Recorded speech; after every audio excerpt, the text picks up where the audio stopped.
Salut à tous, c'est Bérangère de Pattes en l'air et bienvenue dans cette nouvelle vidéo. Je suis ravie de vous retrouver aujourd'hui pour parler des 5 étapes de l'éducation d'un chien adopté.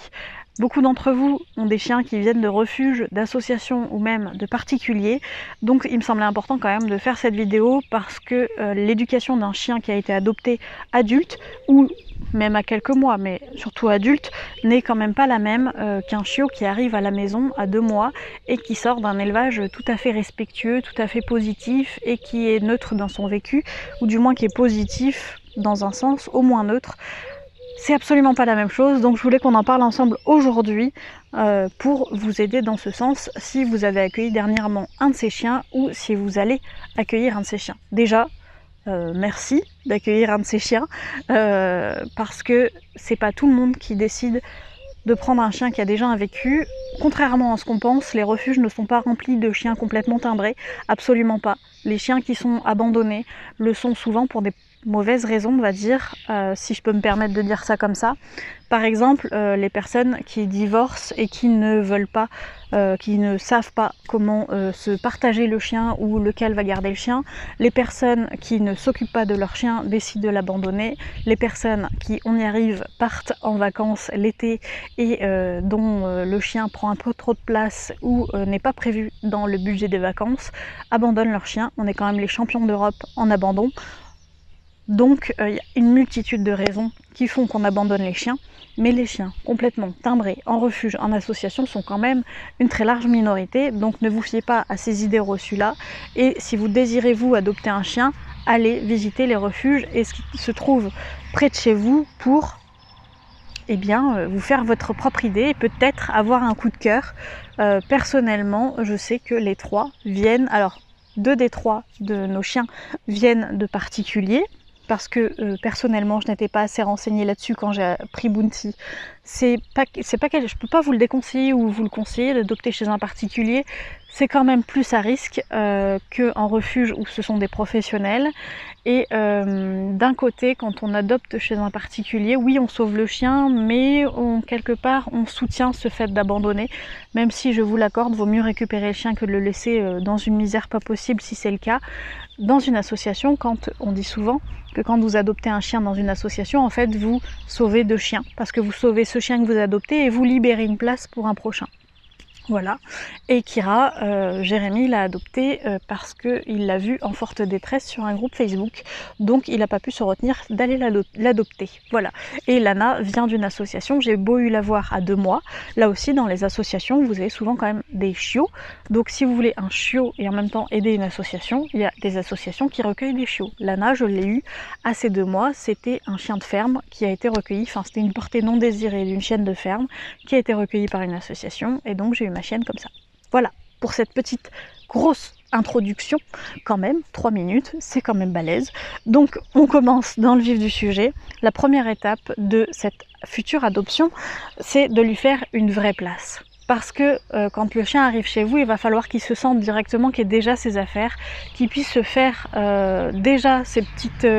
prendre en compte ces petites choses à lui, son dodo, ses jouets, sa gamelle, où et quoi pour qu'il se retrouve et qu'il n'y ait pas à paniquer et que vous ne soyez pas dans le rush au moment de l'arrivée en vous disant bordel on n'a rien préparé, on n'a rien mis, faut vite s'activer. Non, faites-le à l'avance, préparez ses affaires à l'avance, préparez un harnais ou un collier plat et à la laisse à l'avance, achetez ce qu'il vous faut à l'avance, les croquettes, les friandises, peu importe, achetez ce qu'il vous faut à l'avance pour ne pas que vous soyez dans le rush une fois qu'il est là et que vous ayez à aller à droite à gauche avec lui. Le plus évident pour lui, ce sera qu'il soit au calme et qu'il puisse se remettre de tout ça parce que c'est quand même pas quelque chose d'évident de changer d'un lieu de vie pour un animal d'une minute à l'autre et d'humains qui nous entourent et d'environnement. Donc, préparez tout ça à l'avance. Faites-lui aussi une place dans votre agenda parce qu'un chien, ça demande énormément de temps. On ne s'en rend pas compte. Quand on adopte, on se dit que ce sera une belle aventure et clairement c'en est une. C'est une des plus belles aventures que j'ai eu à vivre dans ma vie, de partager ma vie avec des chiens. Oui, ce sont des contraintes. Je ne vais absolument pas vous dire l'inverse. Ce sont des contraintes de finances, de temps, d'argent, d'organisation. Oui, mais ces contraintes-là, on les a choisies. Par contre, si vous n'êtes pas au courant et si vous prenez cette idée d'adopter un chien comme une lubie passagère, comme un flash qui vous vient, Je ne vous conseille pas de passer à l'acte et de voir plutôt dans quelques mois si cette envie est toujours là, si vous avez la capacité d'accueillir un chien financièrement en termes de temps, d'organisation, parce que là aussi ça sert à rien de prendre un chien pour faire une bonne action et puis au final dans quelques mois de devoir le remettre en association parce que vous ne pouvez pas.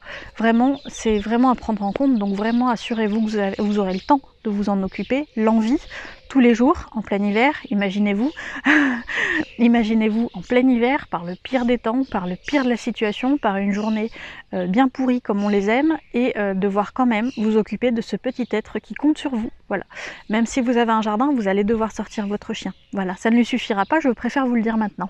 Donc, imaginez-vous dans le pire des cas, et est-ce que là vous seriez encore prêt à vous en occuper?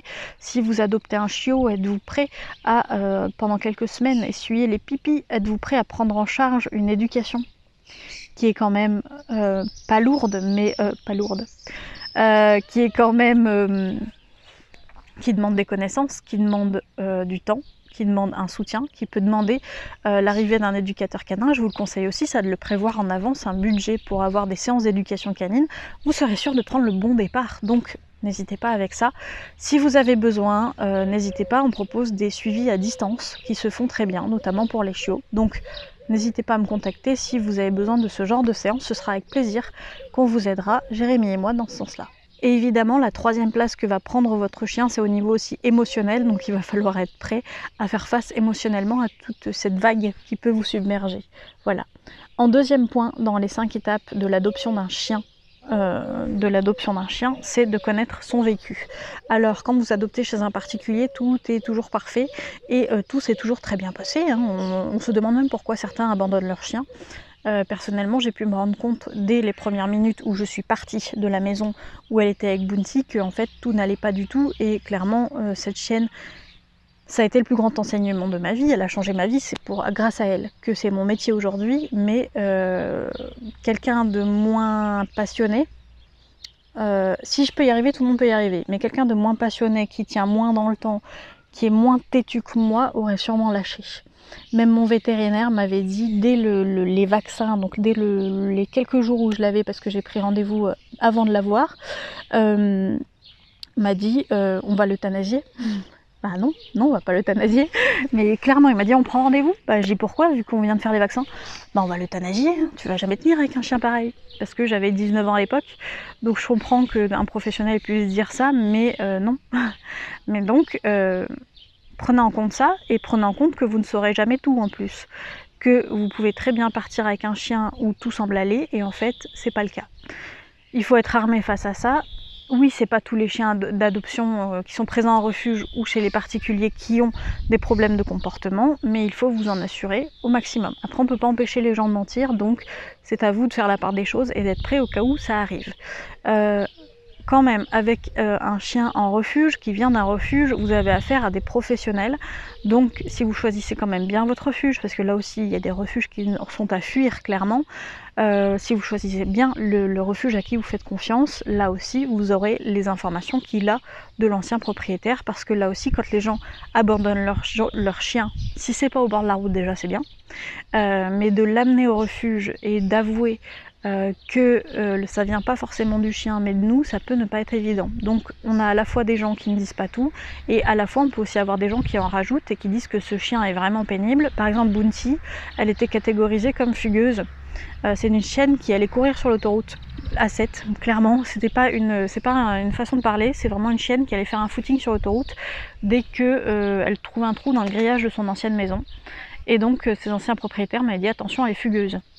Ça fait 9 ans qu'on vit ensemble et je n'ai jamais perdu Bounty de vue. À part ces dernières semaines où elle commence à devenir sourde et elle fait un peu moins attention, mais je la vois. Je la vois. Et c'est une chienne qui revient toujours, enfin qui ne s'éloigne pas beaucoup. Et ça c'est depuis 9 ans. Parce qu'aujourd'hui elle est dans un milieu qui permet qu'elle ait assez de balades et donc elle n'a pas besoin de ce rush d'excitation.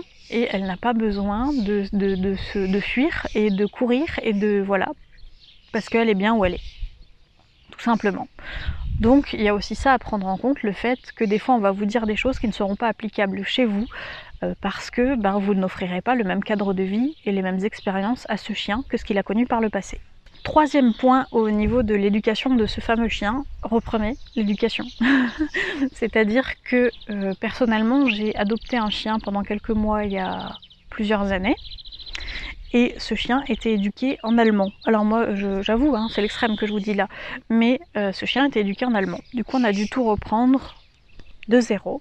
Je vous conseille quand même de reprendre les bases de l'éducation canine, comme les choses importantes, comme le rappel.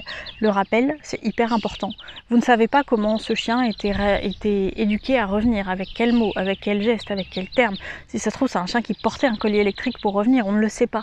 Donc vraiment, si vous adoptez un chien, reprenez les bases avec ce chien pour être sur la même longueur d'onde, pour avoir le même langage, pour être sûr qu'il vous comprenne. Parce que vous ne pourrez pas dire qu'il ne revient pas au rappel, qu'il ne comprend rien, si vous ne lui apprenez pas. Et si vous ne lui réapprenez pas, surtout que si c'est un chien qui le connaît déjà, ce sera juste peut-être un mot à changer, un mot à rajouter, mais il reviendra quand même. Donc ça ira encore plus vite qu'avec un chiot. Donc faites-le, c'est hyper important.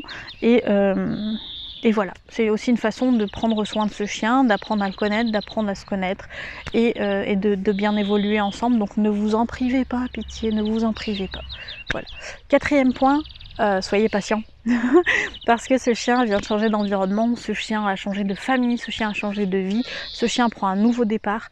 On me dit généralement qu'un chien met 6 semaines à comprendre qu'il est chez lui, donc vous ne pouvez pas lui demander de s'adapter au bout de 2 jours, de l'adopter le samedi et puis le lundi quand vous partez au boulot de vous attendre à ce que tout soit parfait. Ce ne sera pas le cas, je vous le dis d'ores et déjà. Peut-être que ce sera le cas et vous serez surpris et tant mieux, mais je préfère que vous vous attendiez à ce que ce ne soit pas le cas et que vous ayez des choses à reprendre, des choses à retravailler à l'aide d'un professionnel par exemple ou non, mais attendez-vous à ce qu'il y ait des choses qui ressortent, des comportements que vous ne connaissez pas qui arrivent, le chien pendant ces quelques semaines d'habituation va changer de comportement d'un jour à l'autre. Vous pouvez vous retrouver avec un chien complètement différent, c'est normal. C'est une étape complètement normale, juste il faut la prendre en compte et la connaître et ne pas lâcher et reprendre l'éducation en douceur. Voilà. Et mon cinquième conseil, cinquième étape pour l'adoption d'un chien, prenez le temps de créer une vraie relation. C'est un conseil que j'aurais pu mettre en premier, hein, mais sans vraie relation, vous n'irez nulle part. Vous n'irez absolument nulle part sans vraie relation, et pour avoir une vraie relation avec un chien, il faut juste, avec ce qu'on voit sur internet, c'est un peu facile, c'est un peu difficile à croire, hein, mais il faut juste prendre le temps d'avoir des moments positifs. Non, l'éducation canine n'est pas un truc de tortionnaire. Non, l'éducation canine n'est pas seulement faite par des gens grands, des hommes grands, chauves ou non, costauds, avec des treillis et des rangers. Non, absolument pas. Et l'éducation canine est faite pour tout le monde et peut vous apporter en douceur cette relation. Je pensais tout à l'heure, on parlait du travail du rappel. Oui, ce travail du rappel peut vous aider à créer une relation, mais au-delà de ça, dans le quotidien, pensez à multiplier les moments positifs avec votre chien. C'est là qu'il va apprendre à vous faire confiance et à vous connaître. Il a besoin de vous connaître et c'est là aussi que votre relation va se créer. Voilà. Donc, ne vous en privez pas, là aussi, c'est quelque chose de simple à mettre en place, le fait de comprendre son chien et le fait de lui laisser le temps de s'adapter, de lui laisser le temps de vous connaître et vous aussi, de vous laisser le temps de le connaître. Parce que c'est un tout nouvel être qui arrive chez vous et c'est pas parce que vous avez déjà eu des chiens que ça va se passer de la même façon. Chaque chien est différent et ça, vous pouvez être surpris là-dessus à quel point chaque chien est différent. Donc vraiment, prenez le temps de vous connaître, de créer une vraie relation, une vraie complicité et à partir de là, vous pourrez absolument tout faire avec ce chien, tout vivre et vivre surtout de très belles choses. Et c'est tout ce que je vous souhaite. Donc voilà pour cette petite vidéo, petite, un peu grande. Je vous remercie d'avoir regardé jusqu'ici si c'est le cas. N'hésitez pas à la liker, à la commenter et peut-être à la partager si elle peut aider quelqu'un dans votre entourage. Pour ma part, je vous dis à très bientôt pour une prochaine vidéo. Salut!